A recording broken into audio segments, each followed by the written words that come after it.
This video outlines how to connect 8 Class C networks to each other and link to an outside network via 3 routers.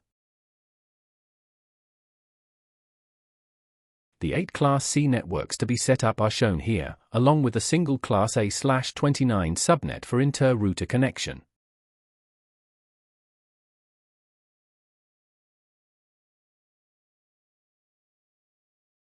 Select the Routers option. Then find the PT Empty Router option. Add a router to the work area. Click on the router to open its settings window. Turn it off by clicking on the power switch. You now need to add physical ports. These are listed in the left pane. There are 4 LAN ports to choose from. UTP Copper Fast Ethernet. Note the details in the lower panel. UTP Copper Gigabit Ethernet. Fiber Fast Ethernet. And Fiber Gigabit Ethernet. Click and drag the Copper Gigabit Ethernet option over to the right-hand port. Repeat this so you have 5 ports.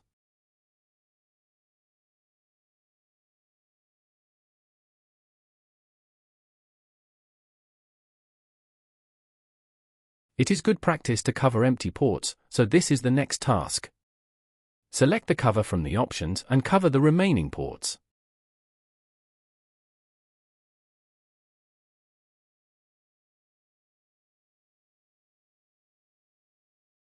Now turn the router back on. This will act as a template for the 3 routers. Note that as this is a simulator, the router will take time to restart.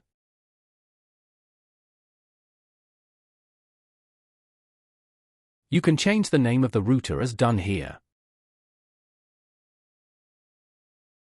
You can make a copy of the router by selecting it, use Ctrl+C to copy it, and Ctrl+V to paste a copy. Alternatively, you can use the Edit menu's Copy option, followed by its Paste option. Do this to add 2 more routers.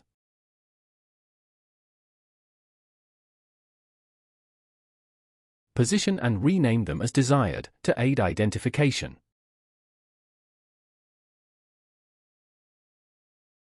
Note that you can also rename the router through its window. Click on the router and select the Config tab. Change the name as desired.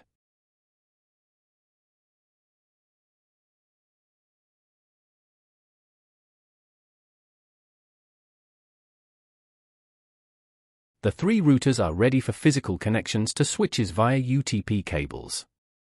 To simplify the interconnection of the 3 routers, a switch is to be added. Select the Switches Items option.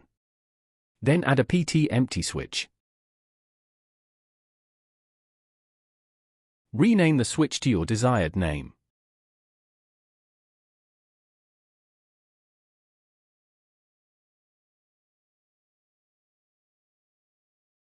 Open the switches window. Turn the switch off so you can add the physical ports you need. The key option is the UTP Copper Gigabit Ethernet, as this is the type fitted to the routers. Add 3 ports to the switch.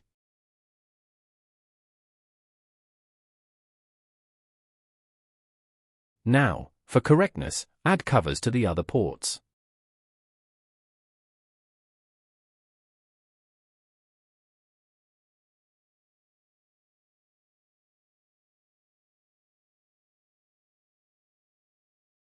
Restart the switch. This takes time, however you can speed up time by using the highlighted icon.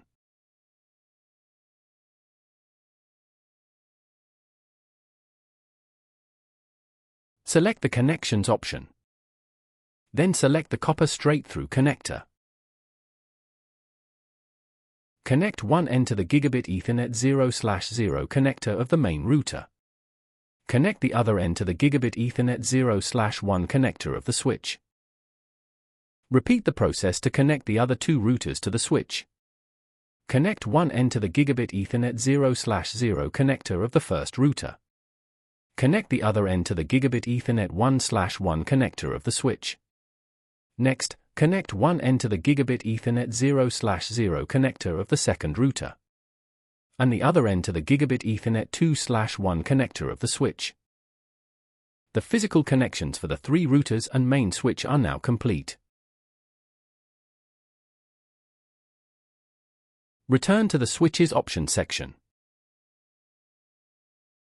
and add 8 of the 2960 switches. These 24-port fast Ethernet switches are ideal for testing connectivity.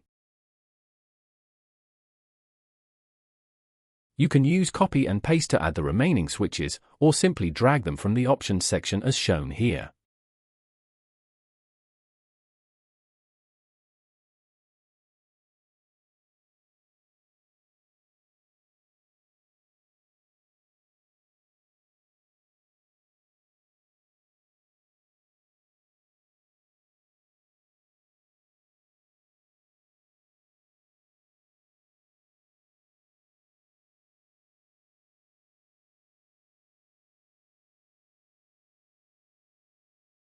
You can now connect the switches to the routers.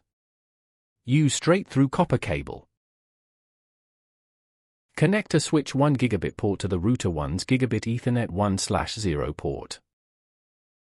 Connect router 1's gigabit Ethernet 2/0 port to a switch 2 gigabit port. Connect router 1's gigabit Ethernet 3/0 port to a switch 3 gigabit port. Connect router 1's gigabit Ethernet 4/0 port to a switch 4 gigabit port. Now for the second router. Connect router 2's gigabit Ethernet 1/0 port to a switch 5 gigabit port. Connect router 2's gigabit Ethernet 2/0 port to a switch 6 gigabit port.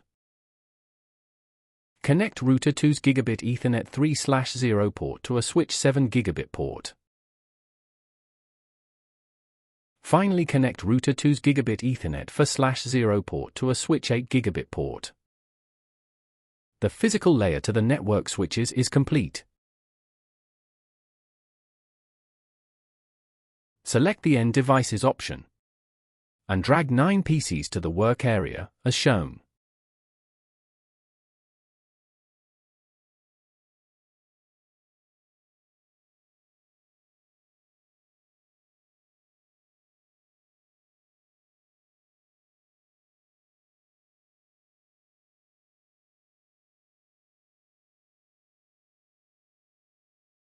Delete the PC labeled PC0 by using the delete icon and clicking on the PC.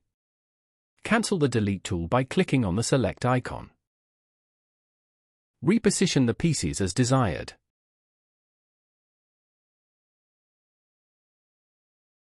You can now connect the PCs to their switches. Use straight-through copper cable. Use the fast Ethernet ports of the PCs and any fast Ethernet port of the switches. Switch fast Ethernet port 0/1 is used here on each switch, for ease of monitoring the network configuration later.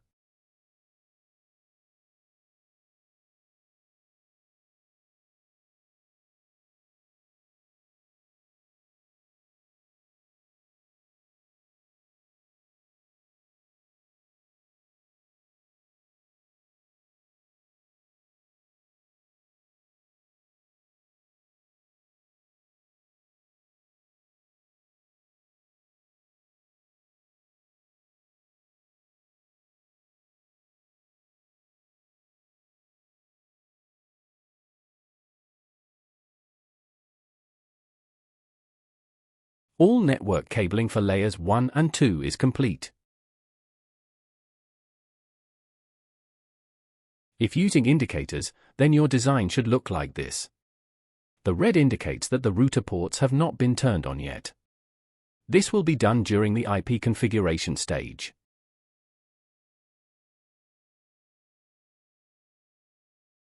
To set the main router, click on it to open its configuration window. Select the Gigabit Ethernet 0/0 interface. Add the IP configuration of 10.0.0.3. Set the subnet mask as 255.255.255.248.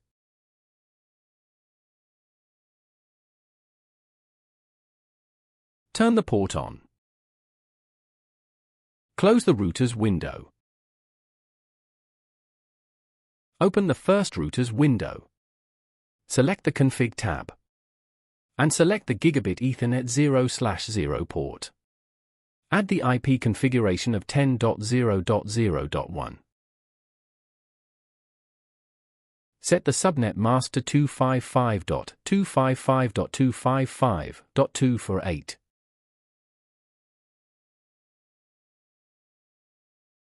Turn the port on. Select the Gigabit Ethernet 1/0 port. Add the IP configuration of 192.168.1.1. Set the subnet mask to 255.255.255.192. Turn the port on. Select the Gigabit Ethernet 2/0 port. Add the IP configuration of 192.168.1.62. Note, the subnet mask 255.255.255.192 is set by default. Turn the port on. Select the Gigabit Ethernet 3/0 port. Add the IP configuration of 192.168.1.129.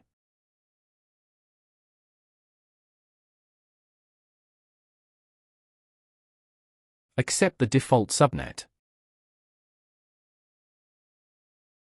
Turn the port on. Select the Gigabit Ethernet 4/0 port. Add the IP configuration of 192.168.1.193 with the default subnet.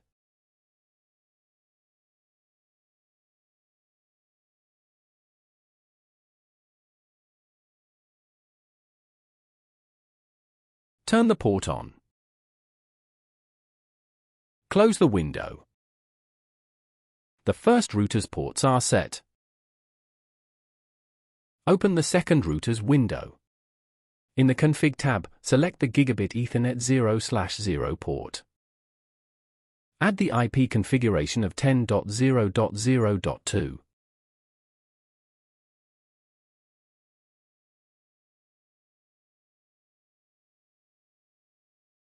Set the subnet mask to 255.255.255.248. Turn the port on. Select the Gigabit Ethernet 1/0 port. Add the IP configuration of 192.168.2.1. Set the subnet mask 255.255.255.192. Turn the port on. Select the Gigabit Ethernet 2/0 port. Add the IP configuration of 192.168.2.65. Accept the default subnet mask. Turn the port on. Select the Gigabit Ethernet 3/0 port. Add the IP configuration of 192.168.2.129. Accept the default subnet mask. Turn the port on. Select the Gigabit Ethernet 4/0 port. Add the IP configuration of 192.168.2.193. Accept the default subnet mask. Turn the port on. Close the window. The router ports are now configured with IP addresses, and as they are turned on, the Layer 2 links from them to the switches show as green arrows.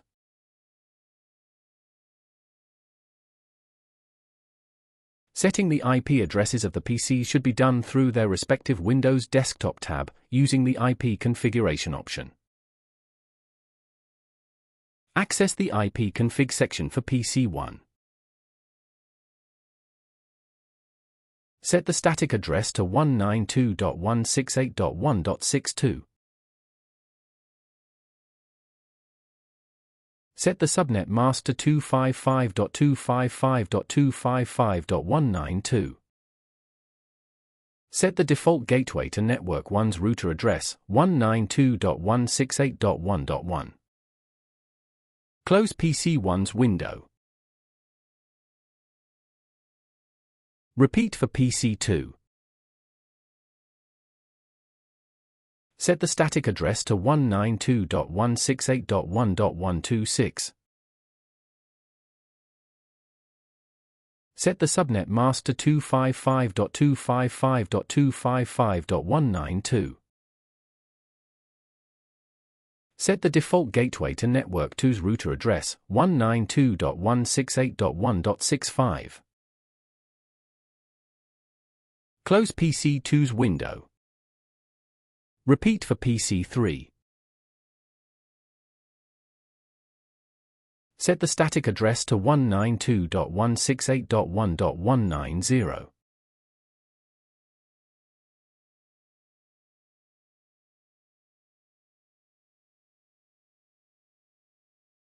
Set the subnet mask to 255.255.255.192. Set the default gateway to Network 3's router address, 192.168.1.129.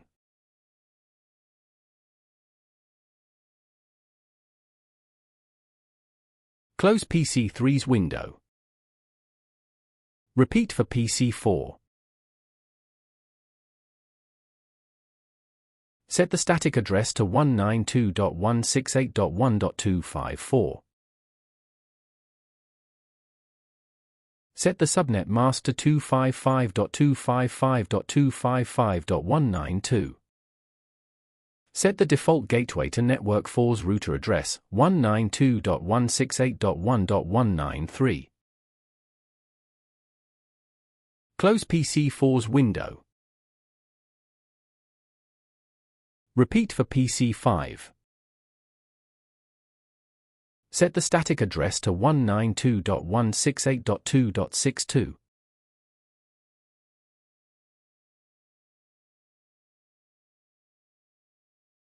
Set the subnet mask to 255.255.255.192.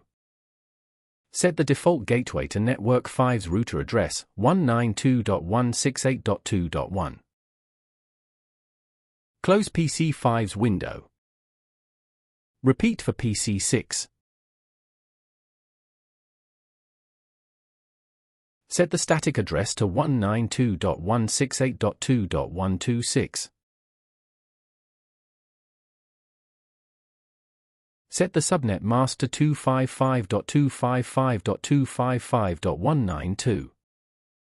Set the default gateway to Network 6 router address, 192.168.2.65.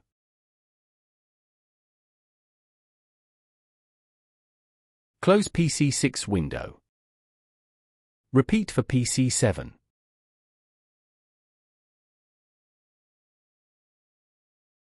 Set the static address to 192.168.2.190.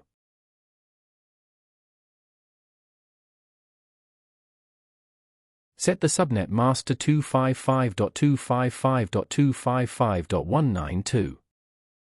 Set the default gateway to Network 7's router address, 192.168.2.129. Close PC 7's window. Repeat for PC 8.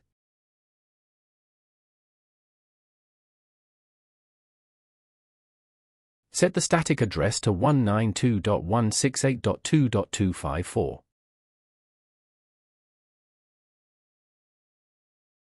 Set the subnet mask to 255.255.255.192. Set the default gateway to Network 8's router address, 192.168.2.193. Close PC 8's window.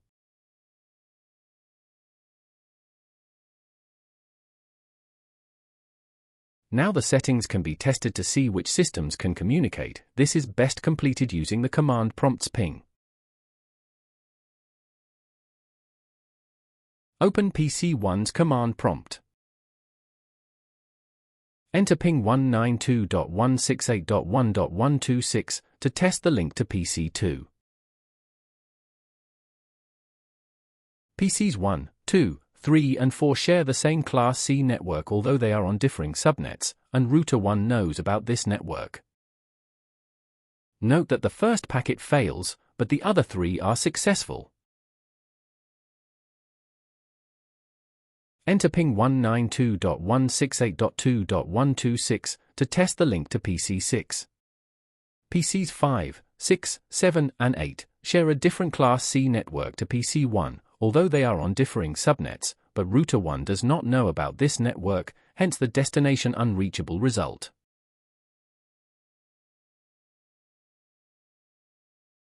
In order to allow interrouting communication, their RIP, routing information protocol, data must be set. This simply means adding the network addresses of the networks on their ports. One complication is to set RIP to version 2, which means using the CLI, as you will see. Access the main routers window. On the Config tab, select the RIP option. Enter the interrouter network 10.0.0.0 address. Then click on the Add button. The network should be visible in the list. To set RIP to version 2, open the CLI tab. After the prompt, router, config router, hash, add the text version 2 and press enter. Version 2 is set. Close the routers window. Access the first routers window. On the Config tab, select the RIP option. Enter the interrouter network 10.0.0.0 address. Then click Add. Repeat for network 192.168.1.0 address.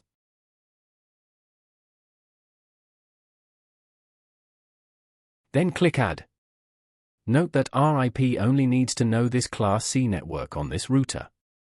To set RIP to version 2, open the CLI tab. After the prompt, add the text version 2 and press enter. Version 2 is set.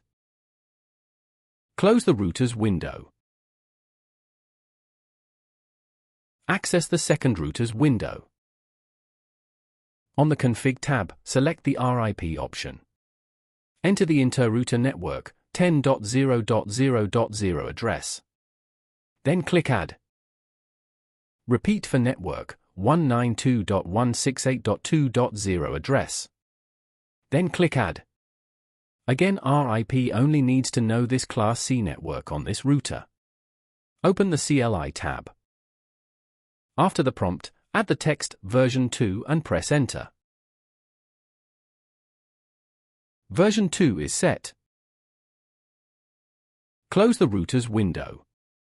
The system is now configured and ready for testing. Return to PC1's command prompt. Now retry the ping from PC1 to PC6 192.168.2.126. You should see that the ping is now successful. Note the TTL values for the pings. The first was 127 because it goes through router 1, whilst the second is 126, identifying it passes through routers 1 and 2. Each router reduces the TTL by 1. If the TTL reaches 0, the packet is destroyed, preventing the packet from existing forever. It is always a good idea to save changes to the router's configuration, so a reboot does not clear your settings. Open the Config tab of the main router's window and click on the NVRAM Save button. Then close the window.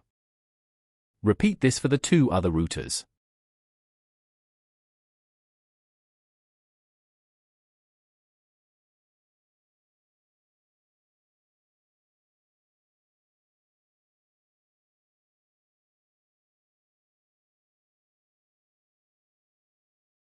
Now, if you reboot a router, you will not lose its settings. This completes the activity.